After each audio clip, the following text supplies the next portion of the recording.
Eve Rodsky is a true entreprenista, as she transformed a blueberries breakdown into a catalyst for social change when she applied her Harvard-trained background in organizational management to ask the simple yet profound question: what would happen if we treated our homes as our most important organizations? Her New York Times bestselling book and Reese's Book Club pick, Fair Play, a gamified life management system that helps partners rebalance their domestic workload and reimagine their relationship, has elevated the cultural conversation about the value of unpaid labor and care. Sit back and get ready to take notes. Coming up, you'll hear what it means to make the invisible visible. That invisible work benefited people that didn't look like me. My goal was, if I can just make the invisible visible, then maybe everything would change. How Eve's spreadsheet went viral in 2011 before going viral was a thing. I started with a Excel spreadsheet that I compiled over 9 months with women that looked like you and all the powerful women in my life that ultimately ended up in 17 countries. It went viral before things could go viral. And it was called the Should I Do spreadsheet. Why Fair Play is not just for women in relationships, but can be applied to any business partnership. And the secret formula works for founders too. Anybody working together out there, I want you to know that a successful organization, whether it's entrepreneurs working together as co-founders, or you're in a relationship, or you have a roommate, there is a secret formula for how you can start building successful organizations. And finally, the secret formula to building successful organizations. 3 things: boundaries, systems, communication. Because I promise you, whether it's your entrepreneurial co-founder or your partner, figure it out.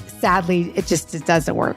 Up next, the most important practice in your life and organization. The most important practice for all of us is our communication. And if we don't look at it as a practice, we're never going to do it. Coming up, how Eve secured a partnership with Hello Sunshine. People told me that nobody wants a book about housework and chores, but I was pushing it forward. And then Sarah said, I think this is so novel. I want to go out to market with you. Hello Sunshine became a joint venture. And the craziest thing that's happened to Eve in business. Having to come to these agents in sneakers, because I was carrying the heaviest backpack you can imagine, of just binders and binders and binders of articles that I printed out, showing that the zeitgeist was moving to understanding that women were done. We weren't going to fucking live like this anymore. Eve, we are so excited to sit down with you and have this conversation today. This has been many months in the making, and you have been one of the most requested podcast guests from our Entreprenista League community, and we cannot wait to hear all about your journey and story. I'm surprised you didn't get blueberries. Tell me how this text led to building this empire that you have now built over the past few years. Oh my gosh. Who would have known, right? That a text and then a book that portrays my partner, my husband Seth, in a terrible light, as he says, would have led to starting my second business. This is my second entrepreneurship opportunity. My first was a law firm that we'll talk about. Let's just back up, right? I mean, I think like with so many guests on your amazing podcast that I've gotten to listen to, and my son, Ben, shout out to him. He loves your podcast too, because he learns a lot he wants to be an entrepreneur. He learns a lot from you.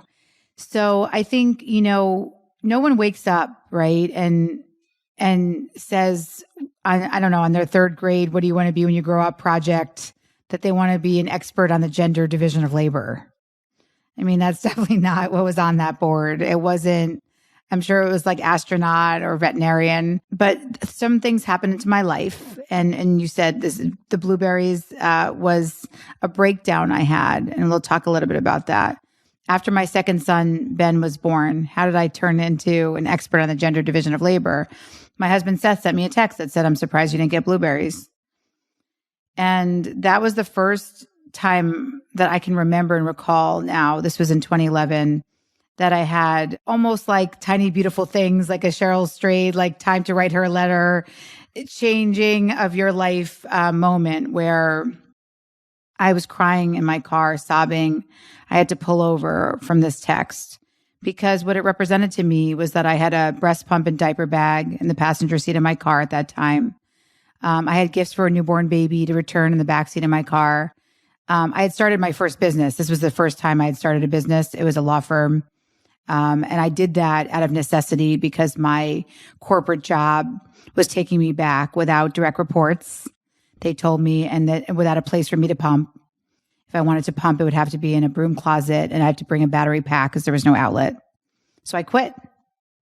I think a lot of women end up in entrepreneurship because they say they quit, but I'm telling everybody out there that you did not quit.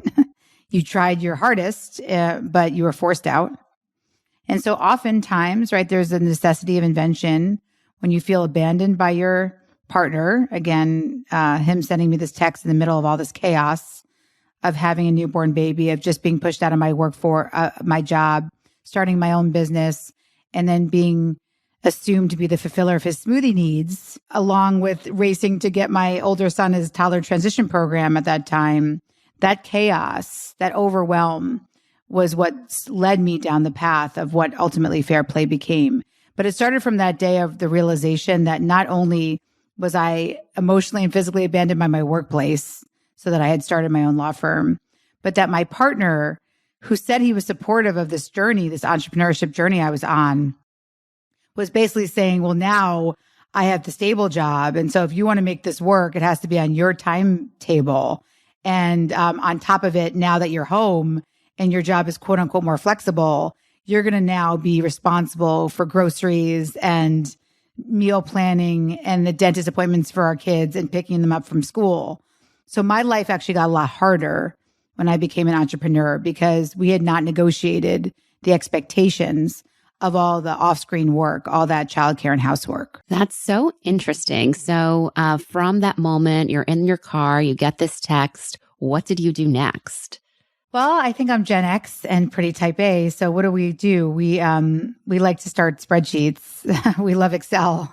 So that's pretty much what I did around that time. I opened a spreadsheet to start to think about what work I was doing for my home. I decided that, like Peter Drucker, for anybody who knows him or been to business school, he's a management consultant that one of my favorite quotes is, you can't manage what you can't measure. So I had this idea that maybe it would make sense to start to enumerate what I had learned at that time in my life, because also along with Excel and his laptop, I love libraries. And this is 2011. So there was not AI or even iPads back then, or I definitely didn't have you. There were no podcasts. So I really had no community except for what to expect when you're expecting.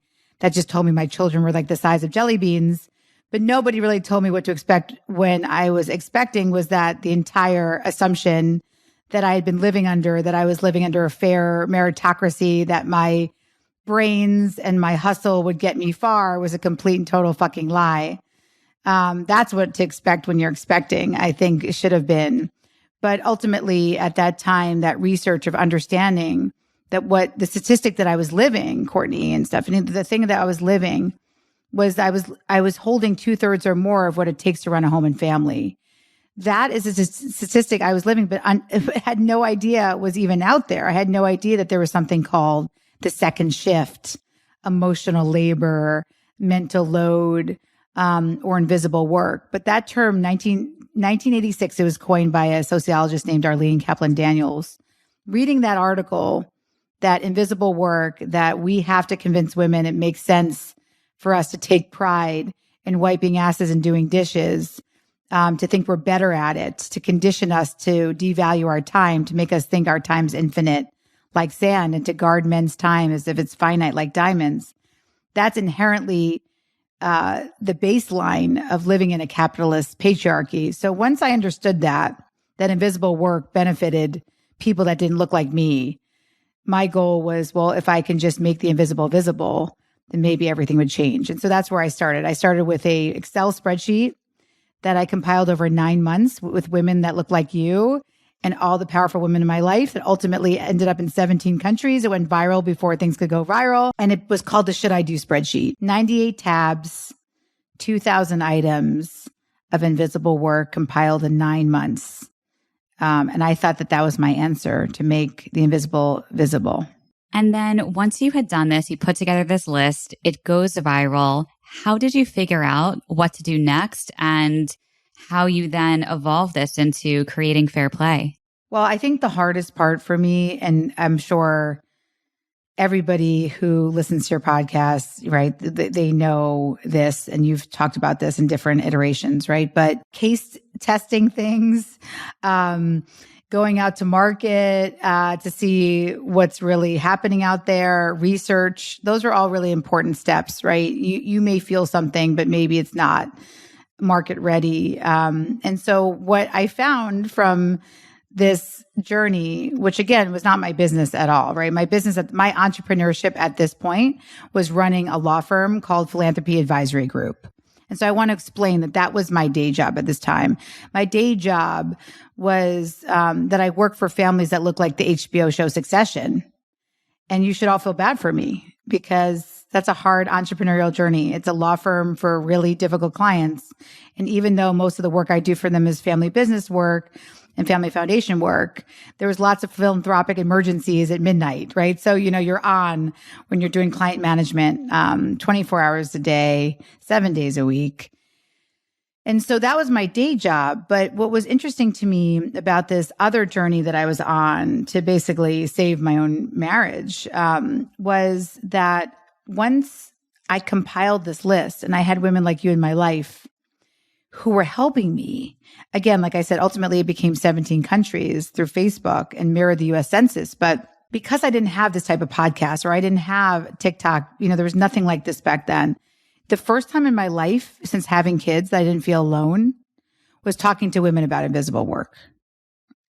It was women looking at the spreadsheet. You can't make this shit up, but this woman from the Jewish Federation of Arizona, she called me and she was like, I got your spreadsheet from a friend and you don't have Girl Scout cookies ordering in sales under extracurricular activities. I was like, oh my God, thank you. How many hours is that? Well, that's about 15 hours. Okay, I'll put that in there. Other women coming to me and saying, under your medical and healthy living tab, Eve, I really appreciate that tab, but I don't see the application of sunscreen. And I'm like, oh no, it's there. It's line 72. You just have to really scroll down. Oh yeah, well, I see it there, but it says 2 minutes for application of sunscreen, but what about the 30 minutes for the chase? And I was like, oh yeah, 30 minutes for the chase. So having this community of women in my life meant to me that I knew that there was something there, that the overwhelm, the community, the connections I was making, I didn't know if I'd be able, of course, to make that in a business one day, but I knew I didn't want to lose those women. And so ultimately, when I sent that spreadsheet to Seth, the Should I Do spreadsheet with zero context, just a funny, can't wait to discuss with a heart emoji or whatever. I always have to add the emoji for context. Exactly. Smile, heart. But when I got his response, which was just the early versions of the pixelated emojis of a monkey covering its eyes, and I realized that the Should I Do spreadsheet was actually more for me. It really had nothing to do with Seth because lists alone don't work. They never have. Women have been making lists for hundreds of years since the Industrial Revolution started. We've been making lists. And so I knew at that point, since a list wouldn't work, that I could either resign myself to doing it all and lose myself in the process.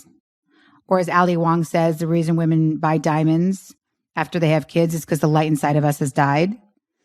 And so it's to compensate for that. Or I could get my ass in gear and become my own client. So ironically, the law firm I had started because I was kicked out of my corporate job, the expertise that I was confident in, that I knew how to design family systems for the most complex families so they can make organizational decisions without killing each other. That work over 15 years as a lawyer felt very relevant to me in my own home because I started to think, how come nobody thinks of the home as an organization? We're hearing, now about the life-changing magic of, organizing our junk drawer. That's fine. But what about the life-changing magic of long-term thinking? How come we're not using any of the organizational science we know has worked in organizations for 50 years to create accountability and trust in our homes? And I think because I had the first entrepreneurial journey into this law firm work where I start to get really confident and understanding that I uniquely can design family systems, that I was able to take that knowledge and then say, wow, this knowledge that I've been doing in this one business can actually work for my own home. And that was the beginning of Fair Play as a business, as a book, as a movement. because I was doing something that no one had ever done. The only people who was talking to people about their home at that point was individual therapists.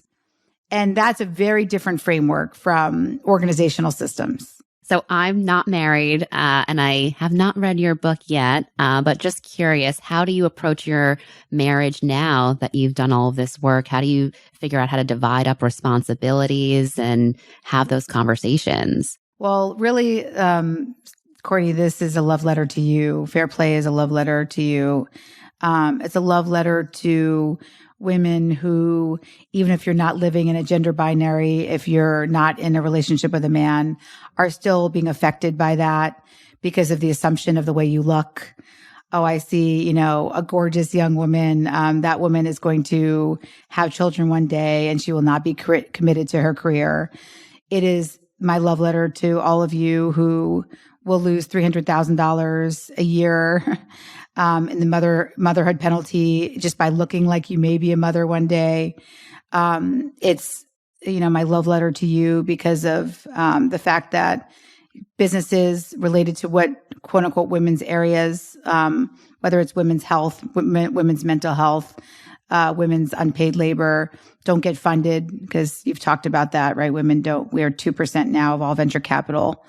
And so I think it's a love letter to you because this gender binary that I was stuck in affected me and my marriage so closely because it was so painful to believe that I was doing something different from my single mother who, my father left her when she was pregnant with my brother, that I had a true partner in life. And I think to unravel the fact that I didn't, and it wasn't really Seth's fault as an individual, it was these structural things that kept coming up to push me back into my place where society basically said, you're allowed to be a parent, you're allowed to be a partner, you're allowed to be a professional, but God forbid, Eve, you want to use your time in anything else, we're going to shame you into submission. That is why this is a love letter to people, even if you're not in a relationship with a man. But if you're in a relationship with a man, like I was and am, my son said one of the most Googled thing about me, I don't know how he knows these things, but is Eve Rodsky still married? And so I am. But the transformation of Seth and my marriage was a secret formula. And this secret formula works for founders too. So you guys, anybody working together out there, I want you to know that a successful organization, whether it's entrepreneurs working together as co-founders, or you're in a relationship or you have a roommate, there is a secret formula for how you can start building successful organizations internally, externally. And that really is a combination of a practice of boundaries, systems, and communication. So again, that's what changed my life. And it was understanding with Seth that systems may come easiest for me. I was able to design a system based on ownership. So when you're part of a family system, the goal is that people own certain things. Fair Play became a card game. It's 100 tasks, 60 if you don't have children, you're living with someone, and you add 40 if you have kids. So for those of you who don't have kids, just remember that. 40 cards are added to your plate if you have children. And that card game is that when you hold a card, you own it. It's not about 50-50. It's about ownership. And that also works in the workplace too, because organizations often fail us. And when founders come together, they think they have 3 toxic words that couples often do. And those words are figure it out. We're going to figure it out. Nobody ever figures anything out. You need boundaries around what your time is, what your tasks are, what you're willing to do, what you're not willing to do. Hey, can you help me with that bill? I don't have to. No, I can't. That's your job. That's your role. That's the boundaries piece. Systems are already knowing in advance who's doing what, so you don't get those. Hey, can you just come with me to that meeting or help me? No, can't. And then communication is rules around engagement with each other. And so often we're looking at communication so transactionally. Like Stephanie, I'm talking to Courtney to get better, to tell Courtney, she needs to log on to the podcast 5 minutes early. But really what we're here to do is say, I'm talking to Courtney not to tell her something, but I really talk to Courtney to get better at talking to Courtney. If we can look at communication that way, right? I'm talking to Seth to get better at talking to Seth. How can I do that? Well, he says I come at him with feedback in the moment. He says I sound like a nails on the chalkboard. I say he always avoids every hard conversation and he's hiding whenever I want to talk to him, right? Those are the patterns that you can acknowledge and say we can do things differently. I can get better at talking to Courtney because I know that she's really a morning person. I'm a night person, but texting her at 11 o'clock at night is not the best way to get the best Courtney responses or whatever it is, right? So those three things, boundaries, systems, communication, is ultimately what I did with Seth, but that can really apply to co-founders or really anybody that wants a life that's not figured out, because I promise you, whether it's your entrepreneurial co-founder or your partner, figure it out. Sadly, it doesn't work. How do you start those conversations with your partner, whether it's your significant other, your spouse, or your business partner, where one of you is ready to, jump in and take the, framework of fair play and start implementing it, but the other person has no idea what it is and you want to start having those conversations? Like, how do you broach that conversation and start executing? Well, I think that's the hardest part. The hardest part for so many women and actually co-founders too, because that's been a fun cohort for me to watch in the Fair Play journey, because they use a version of the cards we're sort of prototyping for co-founders. And so hopefully I'll come back on the podcast and we could do a fun exercise around that once I have that prototype set for fair work as opposed to just fair play. But I think the hardest part is for people to understand that just because you're the oppressed doesn't mean you don't have to say something. So many women will say to me, well, I don't want to bring up this conversation. It's not my problem. I'm the one doing it all. Like, Seth should be the one bringing this up. Well, Seth sent me a fucking monkey emoji with his eyes covers. He wasn't going to bring up this conversation. And so often it's the person who feels oppressed or that things need to change that have to initiate the conversations. And I think once you realize that that's okay, and you can be a game changer in your own marriage or your own partnership or your own business, then things change. And so I think that's why it's boundary, systems, and communication. Because the system's easy. Like I said, ownership is easy. The reason why my Aunt Marion's Mahjong group, I'll just tell you, has more clearly defined expectations in the home. You don't bring snack twice to that group, you're out, is not because systems are hard. We know, I'm not going, hey, Stephanie, I'm going to work for you, but I'm going to ask you every single day, what should I be doing today? I'm just going to wait here till you tell me what to do. No, I'm not going to be working for you long.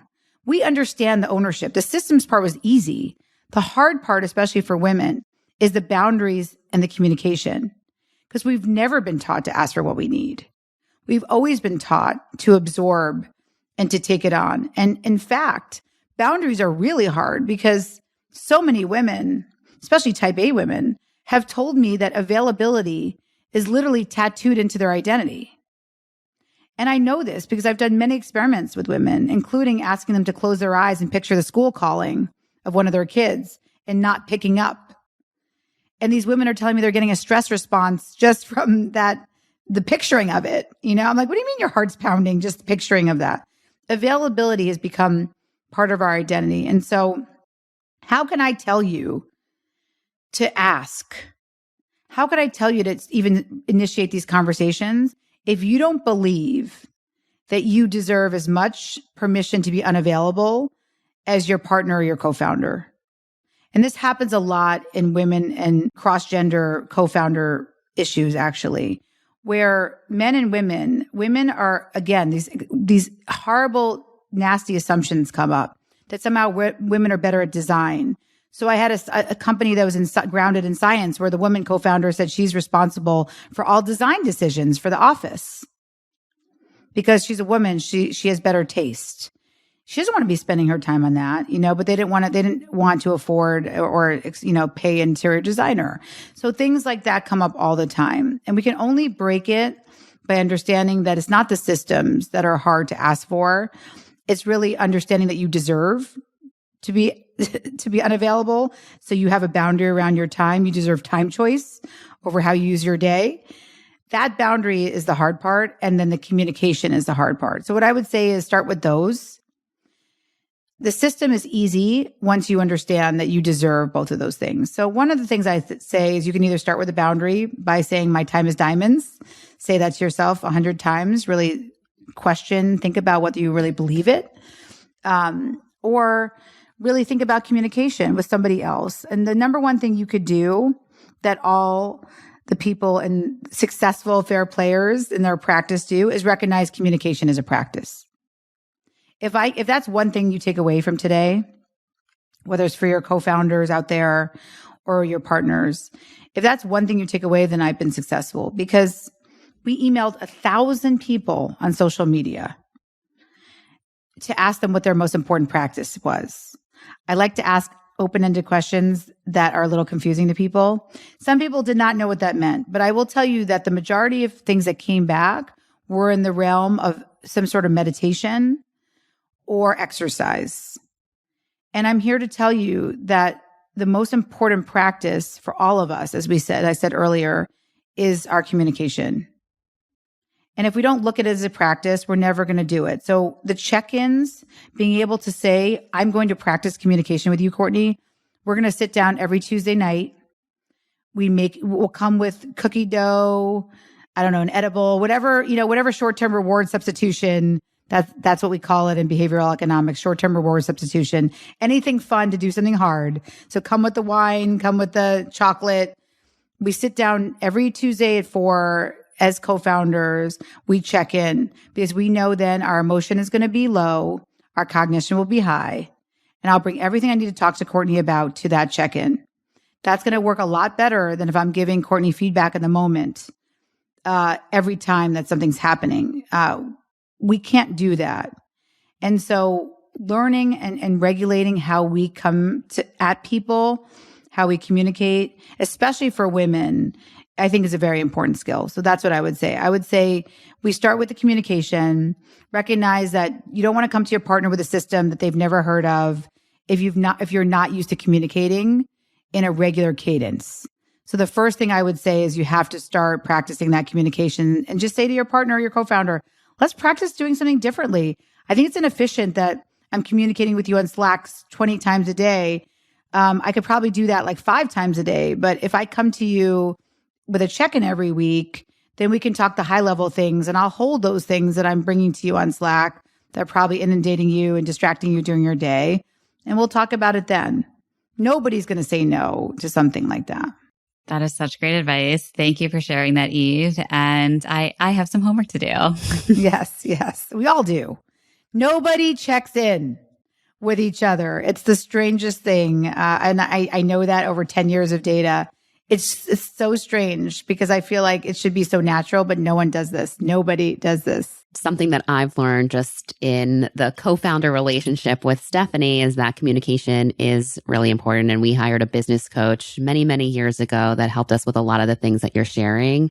But what's been interesting, and this is unusual for co-founders, is since 2020, we split up the businesses. And now there's Entreprenista and there's Social Fly. So that requires check-ins because we're not in the day-to-day, we're not in each other's way necessarily, like, when you're running one business. So very, very interesting stuff. And it's also very fair play, right? It's very fair play that what you decide to do was say, I'm going to take full ownership of one thing and you're going to take full ownership of the other. That is something, if I was your business coach, I would have recommended. It's a lot easier to split things that way than to sort of all dig deep into everything, because then you can't, the buck doesn't stop with anybody. And so I call that the both trap, right? If you both do everything, you're both doing nothing. And that happens a lot in business, but it also happens in the home too. Yeah, absolutely. Yeah. As Courtney mentioned, when we hired our business coach years ago, she really helped us learn how to communicate together because we were so young. We were in our early 20s when we started our business, and we were growing up in life and in business as our business was growing. And communication really was absolutely everything. And we learned from her, how do we make these lists, not just make the list, but then actually take action on them? Because as you said, you can have all the lists you want, but there actually has to be a real system and a real plan.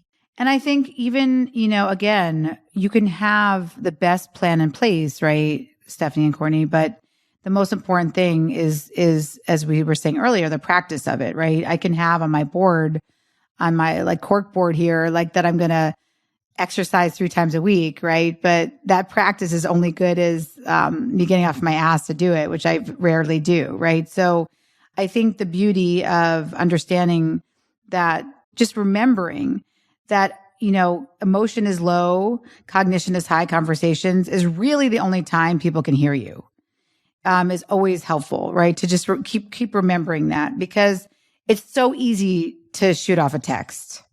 It's just easier in the moment. You don't have to deal with someone's ire. You can just get it out of your inbox or away. But again, when we do asynchronous communication like that, it's hard.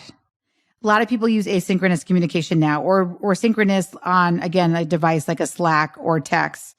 There's still nothing that can substitute for a weekly, a monthly, a daily, whatever your cadence needs to be, that type of face-to-face on Zoom, in person, that type of check-in.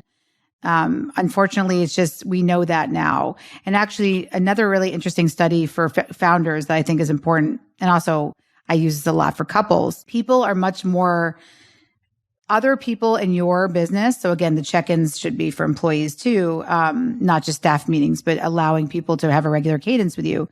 We now know that as you grow in your business, you're less likely to see what's happening on the ground. There's middlemen who want to protect you from what's happening on the ground because they want you to think everything's going perfectly.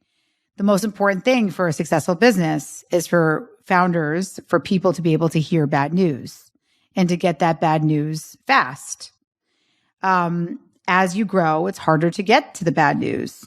We know that when you're in a regular cadence with a co-founder or employees of emotion is low, cognition is high conversations, there's a new study that shows you're more likely to hear bad news, which is one of the most important things that we all need to hear.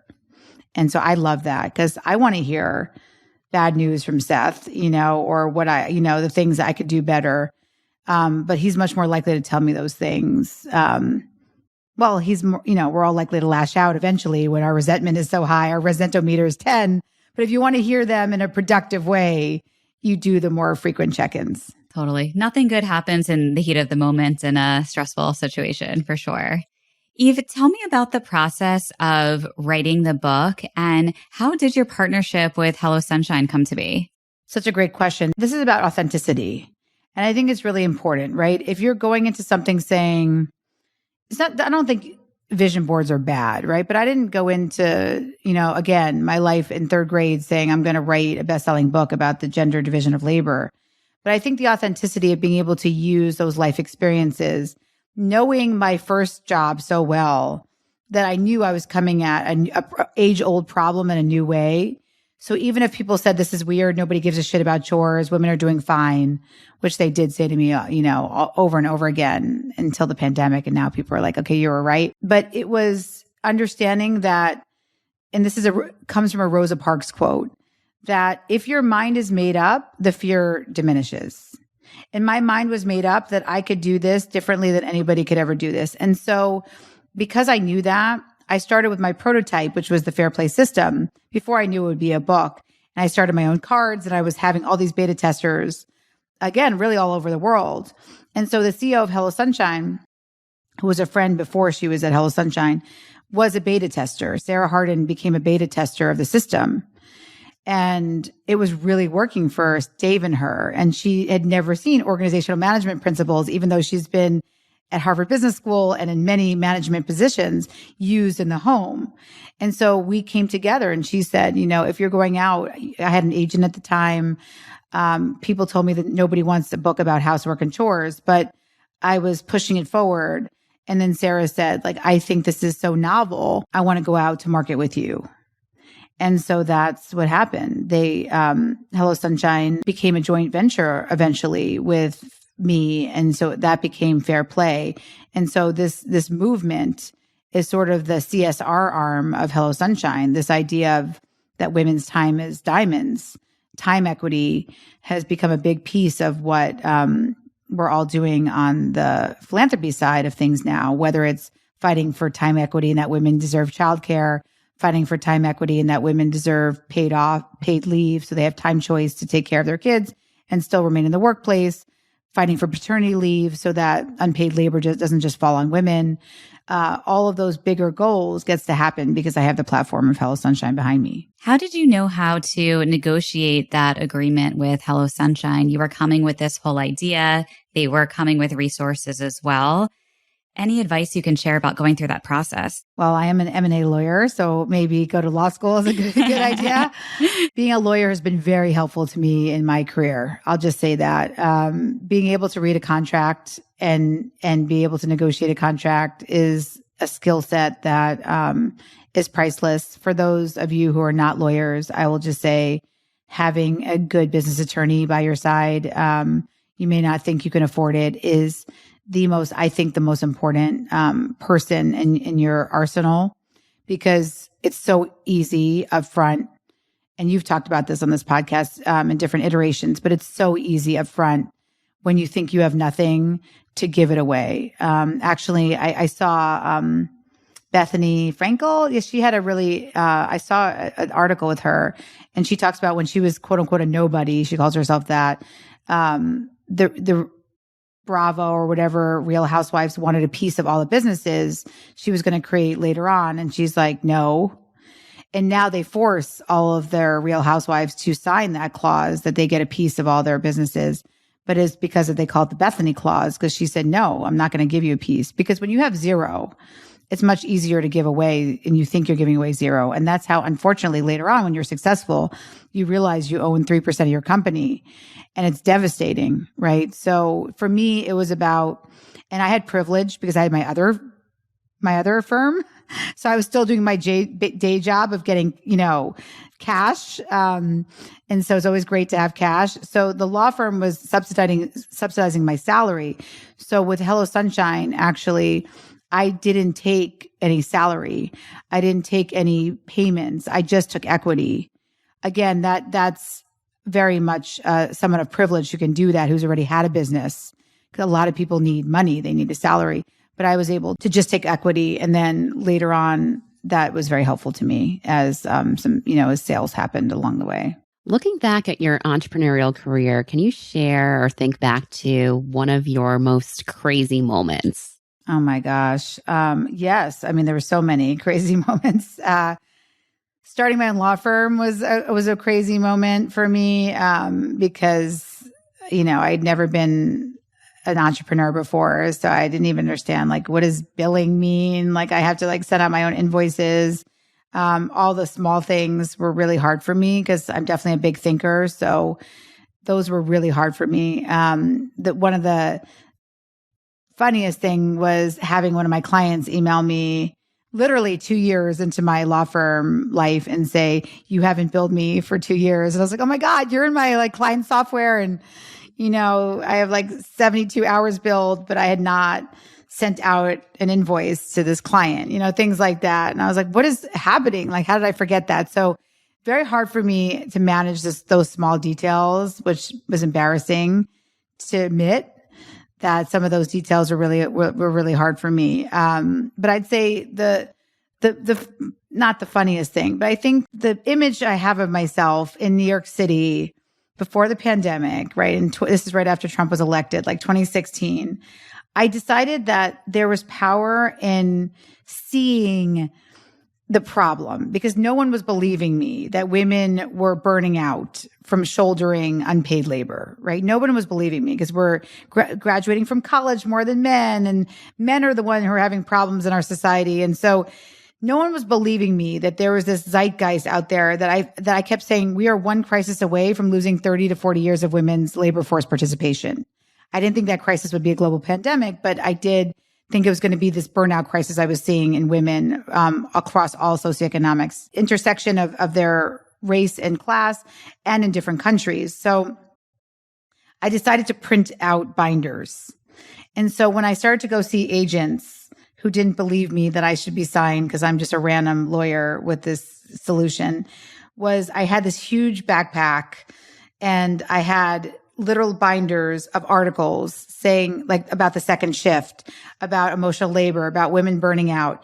And so that was my vision of, not coming in with my armor or like a Gucci bag and high heels, but having to come to these agents in sneakers because I was carrying the heaviest backpack you can imagine of just binders and binders and binders of articles that I printed out, showing that the zeitgeist was moving to understanding that women were done. We weren't going to fucking live like this anymore. And so I'd say that was probably my most fun and most scrappy part of this journey, was just sort of walking around New York City, meeting with different agents, most of them who did not want me, in my sneakers with my giant backpack. Eve, thank you for spending the afternoon with us and sharing all of this incredible knowledge and feedback in your journey. It is so helpful to hear. And I've been taking notes here on the side and have a lot to work on it and implement. And we definitely want to have you back on, especially when your new project launches. And we'll be beta testers for you. We can do it live as well on the podcast. So let's definitely do that. Final question for you. What does being an entreprenista mean to you, Eve? It means going back to that Rosa Parks quote, that when your mind is made up, the fear diminishes. If your mind is made up that there's a problem out there that you want to solve it. Go for it. Solve it. When nobody else tells you it's an issue, if you know it's an issue and you feel that in your gut, solve it. Doesn't mean it's going to work. It doesn't mean it's going to be able to be monetized. It doesn't mean it can be a business possibly in this sort of capitalist patriarchy that values 1 year growth, the next year EBITDA, then the next year growth, and the next year EBITDA, and only gives you 2% of venture capital. I'm not saying those things won't happen to you, but I do believe that the first step is having your mind made up.